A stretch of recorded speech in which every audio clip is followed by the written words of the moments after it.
Bienvenidos al conversatorio de Antropología Física. Me da mucho gusto saludarles y darles la más cordial bienvenida a esta charla que en esta ocasión versará sobre la antropología física. Nos acompaña en esta ocasión Axel Baños Nocedal.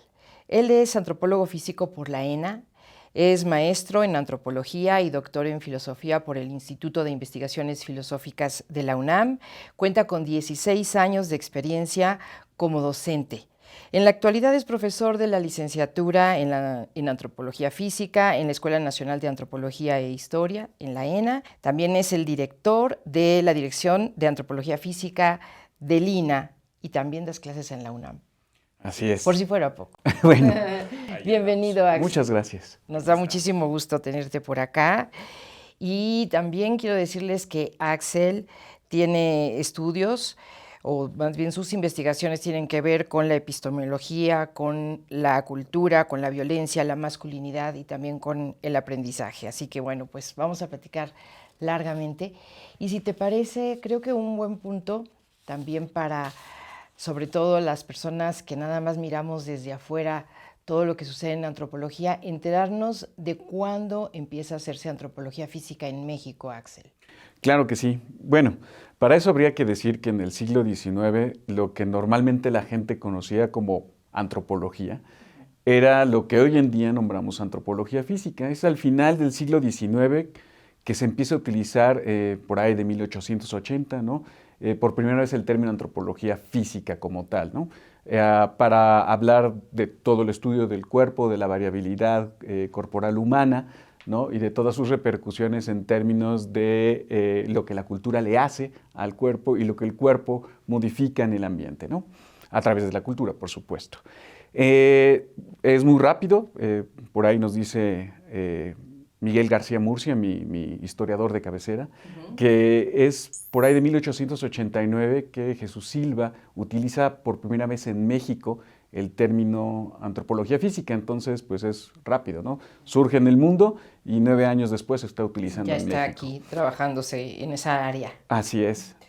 ¿Y cuáles son las primeras intervenciones en México que ya dan cuenta de esta posibilidad de identificar los restos humanos?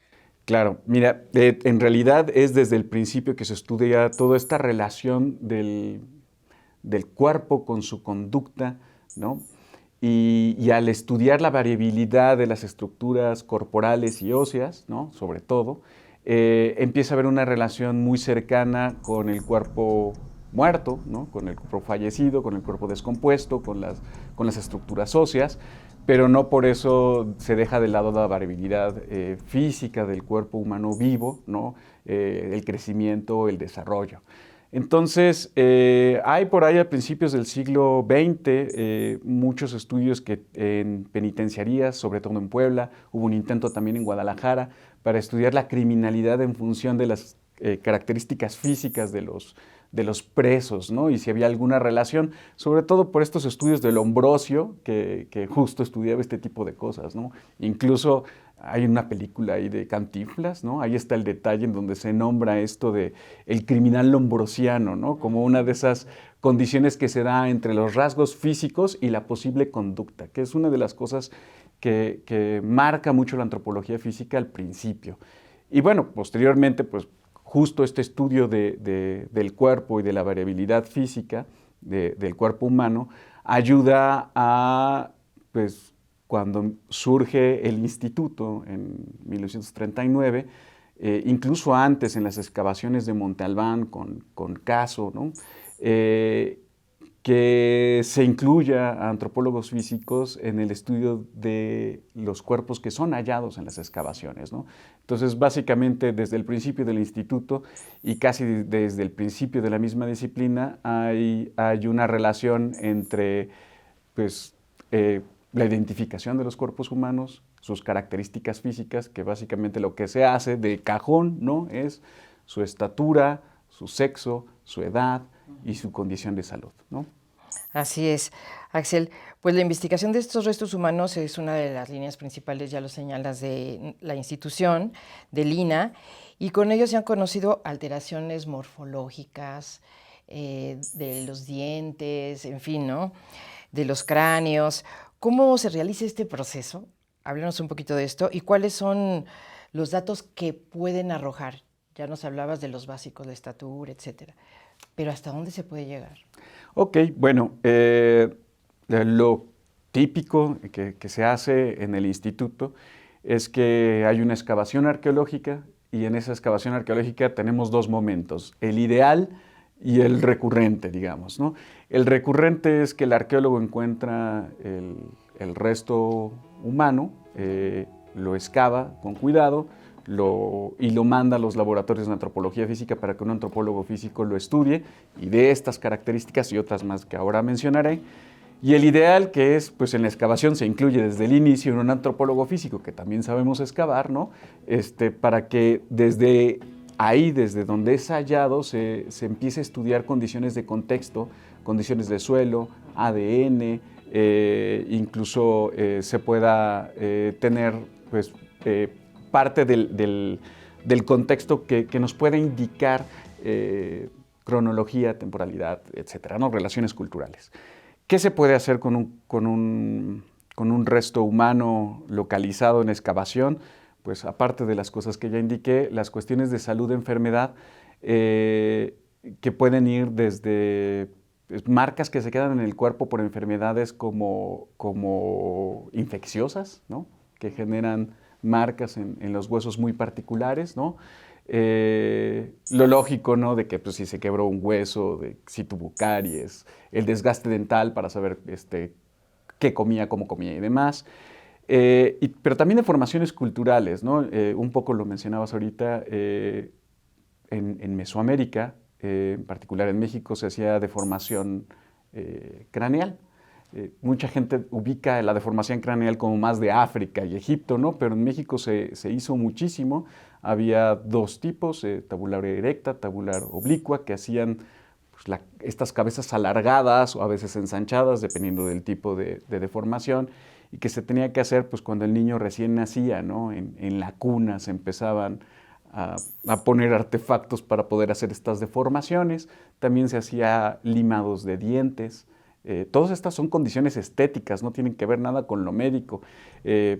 Incrustaciones de jade o de obsidiana en los dientes, que es muy curioso, a los que estudian los dientes les llama mucho la atención que se tuviera todas las capacidades para poder hacer una perforación en un diente y poner una incrustación, ¿no? Que se quedara. Pero no, dejas eso, que nunca se utilizó con fines terapéuticos, es decir, por una enfermedad o algo así, sino solamente por cuestiones estéticas. Son las clases altas, las clases que tienen poder económico, ¿no? Las que utilizan estas deformaciones para darse prestigio, ¿no? En fin, hemos localizado muchas enfermedades pues, de las cuales no se tenía tanta conciencia que hubieran existido antes del contacto, ¿no? Colonial. Y hoy en día podemos llegar gracias a estudios genéticos y a estudios de químicos como de isótopos estables, ¿no? Se puede saber si una persona consumía cierto tipo de alimentos que podrían pertenecer o no a la zona donde fue encontrado. Es decir, si la persona que está ahí en realidad vivió toda su vida ahí o era un migrante, incluso cuánto tiempo vivió ahí si es que era migrante, ¿no? Y cuánto tiempo vivió en su lugar de origen, ¿no? Gracias pues justo a los residuos que quedan en dientes, ¿no? Y que nos permiten saber pues, el tipo de alimentación que tenía. Oye, son entre detectives y médicos. Qué interesante todo esto, ¿no? Bueno, ¿y cuál ha sido la participación del Instituto Nacional de Antropología en el desarrollo de esta disciplina de la antropología física, Axel? Creo que en particular en México ha habido un fuerte empuje por parte de los antropólogos físicos mexicanos, que muchos de ellos tienen base en el instituto, ¿no? En el estudio de la variabilidad humana, pero también de la diversidad cultural. Es decir, que si bien el inicio de la antropología plantea mucho a esta idea de que el ser humano era homogéneo y por lo tanto comparable, ¿no? En México, con la presencia de investigadores pues, de la talla de Boas, por ejemplo, ¿no? Hubo una fuerte inclinación a hablar sobre particularismos históricos, relativismos culturales, ¿no?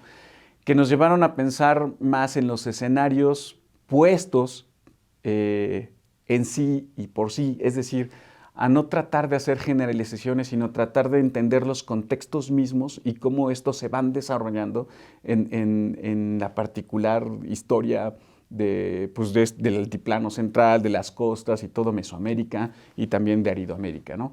Entonces creo que una de las mayores aportaciones de México y del INAH, por supuesto, liderando estas nociones en términos de la antropología física, son las nociones de variabilidad y particularidad a la hora de estudiar cada uno de los entierros que se han descubierto en nuestro país, ¿no?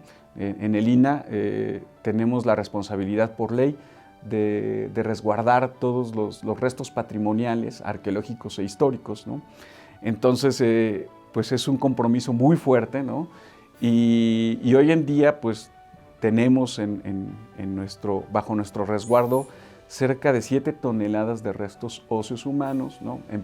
Solamente, 7 toneladas solamente en el Museo Nacional de Antropología, más todos los que hay en todos los diferentes centros INAH alrededor del país y todos los que están también resguardados en universidades públicas y privadas y que, digamos que por interés de terceros, porque ellos mismos pueden realizar sus excavaciones con permiso del INAH, ¿no?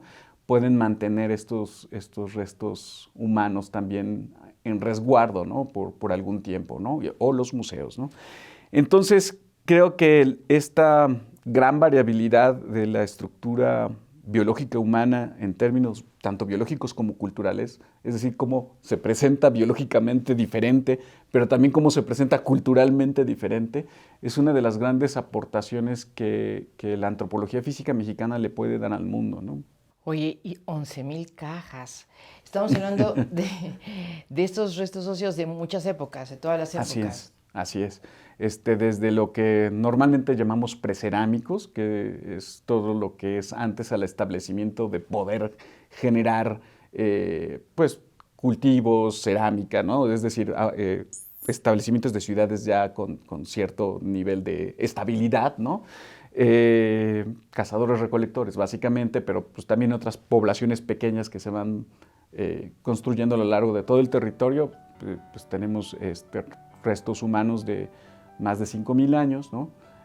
Como los del hombre de Tepexpan, en fin, hasta momias que se han encontrado en Casas Grandes o en Querétaro, en diferentes partes del país y que pues son un poco, hay algunas más antiguas, pero hay algunas un poco más históricas, ¿no? Pues. Ya nos has dicho que a veces la antropología física echa mano, se acerca a la arqueología, pero bueno, háblanos un poquito de esta gama de métodos y de técnicas provenientes de otras disciplinas y especialidades para alcanzar sus objetivos. Bueno, la relación casi hermana con la arqueología que tiene que ver justamente con esta parte del rescate de restos humanos en contextos arqueológicos, pues nos ha hecho también emparentarnos mucho pues, con la geología, con la química, bioquímica, ¿no? Con la genética en particular en los últimos años, gracias al desarrollo de técnicas que permiten sustraer en una muy pequeña cantidad de hueso que se pulveriza, pues ADN o esto que decía de los isótopos estables, que nos ayuda a establecer pues, las condiciones de las cuales ya he hablado, pero también de la sociología y de la psicología social, por supuesto de la teoría evolutiva, ¿no? Que nos dan marcos teóricos, técnicas particulares, ¿no? Para el desarrollo dentro de la antropología física, que no solamente abarca esta parte de la recuperación de restos humanos ya muertos, pues, ¿no? Sino, como decimos, también de los vivos, el estudio somatológicos que nos dan mucha referencia al respecto de salud, enfermedad, del desarrollo de los cuerpos, nutrición, los tipos de alimentación que hay hoy en día y que permiten que ciertas poblaciones alcancen o no sus máximos de desarrollo corporal. Todas estas tablas que normalmente se ven cuando llevan a los niños al doctor, ¿no? Y hay tablitas ahí que dicen, pues para esta edad este niño debería de medir tanto y pesar tanto, pues son surgidas justo de trabajos antropofísicos que se hicieron en el pasado y que, por ejemplo, que en México con los trabajos de Johanna Faulhaber dejaron una marca muy potente, ¿no? Para el estudio de posteriores poblaciones indígenas, ¿no? Has hablado ya de 2 líneas, ¿no?, de investigación, que es la osteológica y la somatológica. Faltaría precisar hasta dónde llegan o todo lo que cubren. Ya has mencionado varias cosas, pero para los que estamos fascinados pensando que realmente qué disciplina tan extensa y tan abarcadora, algo que valga la pena abundar en esta parte de estas 2 líneas de investigación. Claro que sí. Pues la osteológica no solamente, que es la osteológica, nada más para precisar, ¿no? Es el estudio justo de los huesos, ¿no? De la recuperación de restos humanos que ya se encuentran en huesos solamente, ¿no? Sin tendones, sin músculos y demás, ¿no? No solamente es utilizada para las excavaciones arqueológicas, sino también para las históricas. Ahí es una cuestión de diferencia legal, ¿no? Del siglo XVII para acá se consideran históricas, pero tienen pues básicamente las mismas condiciones. Pero no solamente eso, sino que hoy en día, lamentablemente por las circunstancias del país, pues, pero también son utilizadas para los estudios de antropología forense, ¿no? Todos estos procesos de determinación de las características físicas de un individuo, ¿no? Que se pueden hacer desde el hueso, ¿no? Lo que decía antes, sexo, edad, condición étnica, rasgos físicos, porque también tenemos ciertas técnicas que nos permiten reconstruir, por ejemplo, rostros, aproximaciones de rostros, ¿no? La misma técnica arqueológica de recuperación de restos óseos es muy utilizada en las prácticas forenses para poder recuperar el mayor contexto, ¿no? Dentro de una escena pues, de crimen, ¿no? O de eventual crimen, ¿no? Y esto pues, no solamente ayuda a encontrar gente que está desaparecida, sino también a identificar los contextos en los cuales fueron finados, ¿no? Por el otro lado, en términos del desarrollo de la somatología y del desarrollo humano, hay muchos estudios que tienen que ver justo con la capacidad de los mismos pueblos de generar condiciones de salud en función a los recursos que tienen a su alrededor. Y no solamente, ya sabe, como pensando en esta tabla nutricional que viene desde el IMSS o desde el ISSSTE y que es muy dogmática, ¿no? Sino a partir de los propios saberes de los pueblos, ¿no? Y de su capacidad de poder explotar ciertas cosas, ¿no? Es como se pueden construir pues, dietas más estables y locales, ¿no? Que sean accesibles para la gente, ¿no? Entonces esto también es muy importante en términos del desarrollo de la gente que no tiene los recursos que se tienen en las grandes ciudades, pero también del entendimiento de las gentes en las grandes ciudades, ¿no? De cómo poder, de lo que es importante para ellos tener en movimiento su cuerpo, desarrollarlo de manera adecuada. Oye, y hablando del acervo osteológico, Axel, una vez que el INAH tiene ya este resto óseo, ¿cómo va haciendo la intervención? Para tener una idea de todas las etapas que pasa, ¿no? Digamos que en el ideal, un arqueólogo decide que va a estudiar un lugar, ¿no? Un espacio. Entonces tiene que meter al Consejo de Arqueología su proyecto. Cuando mete al Consejo de Arqueología su proyecto y ya es aprobado porque tienen las condiciones suficientes, entonces empieza todo el proceso de excavación en el que se puede considerar o no, ¿no? Que existan restos humanos y por lo tanto antropólogos físicos que estudien estos restos. Pero en el escenario en el que sí, ¿no? Una vez que estos restos son extraídos por un arqueólogo o por un antropólogo físico, en un caso ideal, son llevados a un laboratorio para que sean limpiados, estabilizados, porque pues, el material óseo está en un contexto que a la hora de cambiarlo puede terminar de destruirlo, ¿no? Entonces tiene que estabilizarse, conservarse, y una vez que eso se ha hecho, reconstruirse, y una vez que se ha podido reconstruir, entonces hacer todos los estudios que tienen que ver pues, con lo que ya decíamos, lo de cajón, sexo, estatura, edad, condiciones de salud, y después todas las otras marcas que nos pueden llegar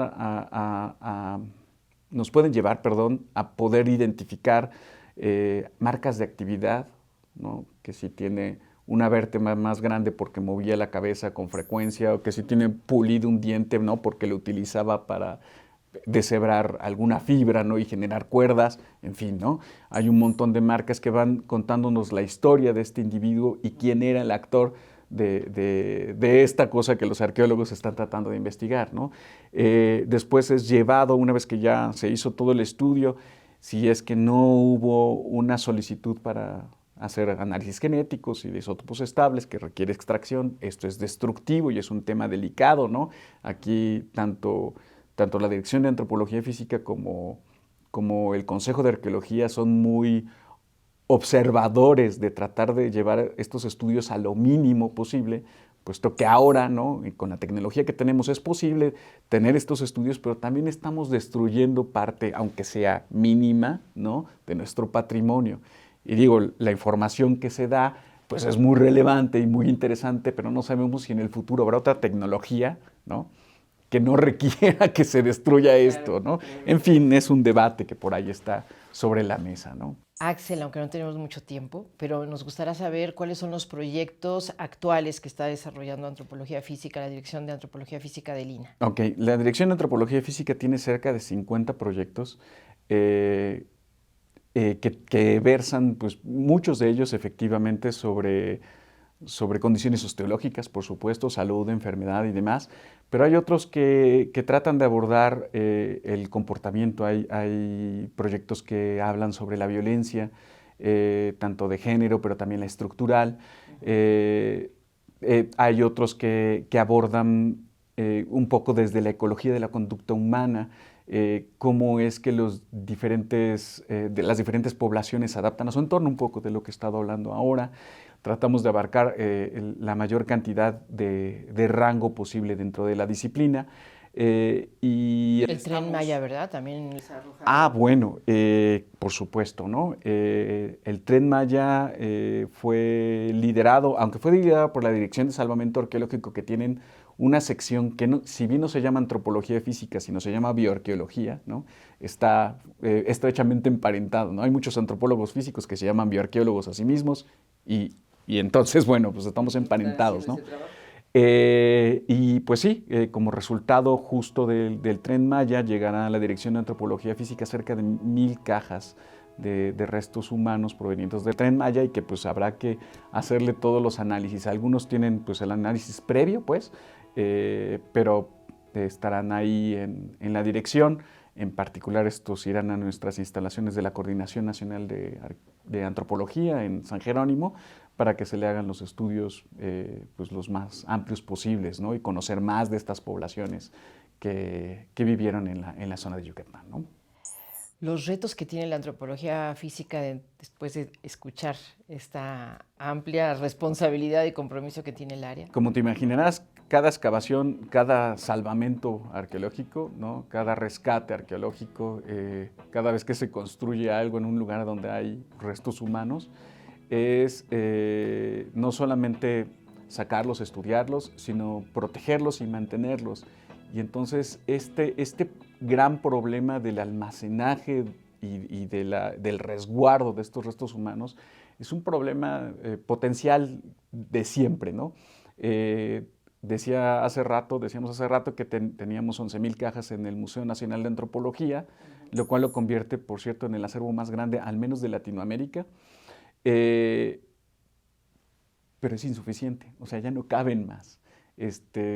Y hay estos centros de resguardo en la Coordinación Nacional de Antropología, en la Dirección de Salvamento Arqueológico, en todos los centros INAH del país, y cada vez que hay una excavación saldrán más, cada vez que hay un rescate saldrá más, y ese es un reto muy importante, cómo tener el espacio, pero el espacio con las condiciones adecuadas, con la temperatura, el clima y también la capacidad de poder estudiarlos y de poder difundir esa información, porque pues los actores, ¿no? Nosotros, cuando se habla de México, se habla mucho de sus pirámides, ¿no? De sus estructuras piramidales como la cosa que mucho llama la atención en términos turísticos, pero los verdaderos actores pues también están ahí, los tenemos resguardados, son ellos los que hicieron esos monumentos arqueológicos e históricos y pues aparte de estudiarlos y demás, tenemos el compromiso de resguardarlos porque hay mucha información